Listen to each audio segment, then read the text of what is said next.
Many practitioners shy away from treating the pediatric population, but I welcome it. It's amazing to see kids get healthy. Sometimes they don't know what normal is until they feel better and realize what their new normal is. One thing to be careful of when you treat the pediatric population, however, is if you are going to do treatment, get both of the parents' consent. If they both have legal rights medically to the child, get the parental consent. There are practitioners that get into trouble treating the pediatric population. And maybe that's why a lot of practitioners shy away from that, from treating them.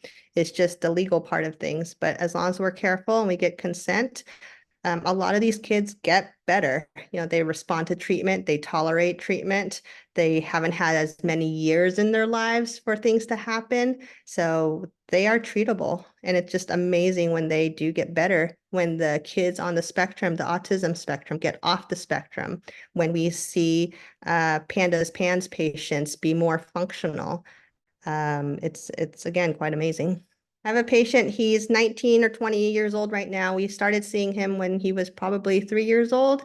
He came in, he was on the autism spectrum, he was stimming, he did not have a lot of language.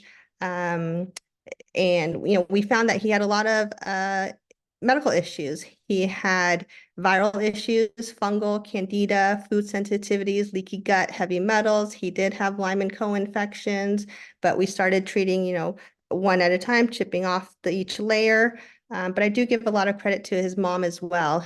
She was on it with treatment, making sure he got what he needed, preparing all of his meals because he had such significant food sensitivities. She did a lot of research on her own and would help me as well.